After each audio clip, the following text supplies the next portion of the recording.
People have a lot of questions about menopause. I mean, there's a lot of mystery surrounding it, a lot of questions that people have, and of course, the biggest question of all is how safe it is. So let me just get a little bit into menopause itself and what exactly it is. Usually, before a woman actually hits menopause, they will have a period where their periods are a little all over the place. They can have on occasion they'll have it a circumstance where they're having their periods very, very regularly, or they might have months before they could have a gap of a few months between periods as well. And unfortunately, the perimenopause period, almost anything is normal.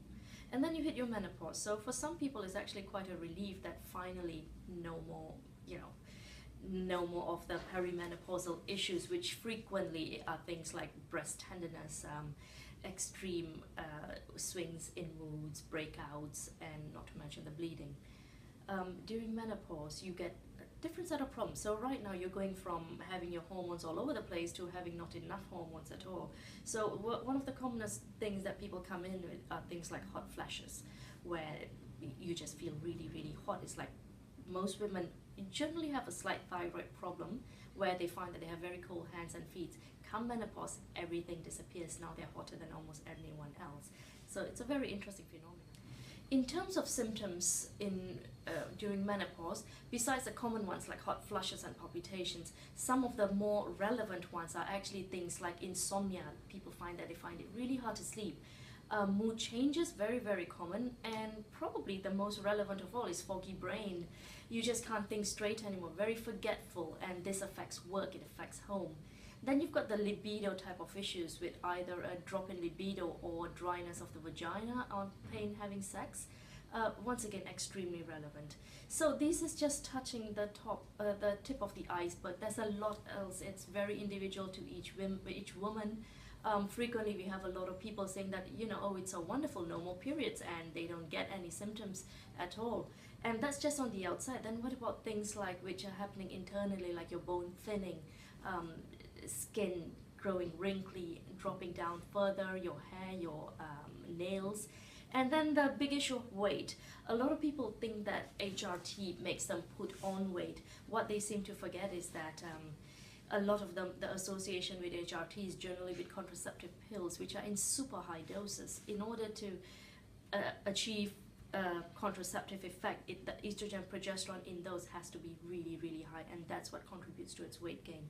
There's also another scenario where most women, when they don't have estrogen progesterone in their bodies, they're going to put on weight in any case because of the loss of the hormones, and with this, the weight gain is actually slowed down. Another question that we commonly get asked is that how long am I going to have to take this for? Because when you're under the care of NHS and when what they give you is not bioidentical, the general thing that they tell you to do is to take it for the least number, the shortest period of time at the smallest possible dose that you can. It is a very complicated topic. It's not so easily answered literally in a few minutes in a blog post.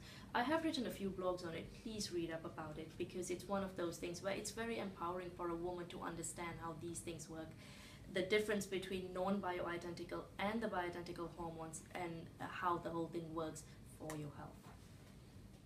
Let's talk about the advantages of HRT. So besides the advantages of not having the symptoms which I just spoke about, you've also got the advantage of improving the quality of your life overall. That's a very big thing. Not getting osteoporosis or slowing down osteoporosis, which means slowing down bone loss. You have an improving balance, improving cognition, prevention from Alzheimer's disease. Another thing that people don't really think about is that your eyes, it's very protective for macular degeneration and cataracts. And also, one more quite important point is that with the loss of estrogen, you find that the lining around your urinary tract thins down. With the supplementation, you will find that you just don't get as many urinary tract infections and other urinary tract problems. HRT is a very, very complicated topic, and it's also the end stage hormone. You've got precursor hormones to think about as well, and plus nutrition, a lot of other factors involved in a very comprehensive care. And read about it. It's so complex that before going in to see anyone, make sure you're equipped, that you understand, that you actually know how to read the different reports and read both sides of the story, because it's never that easy.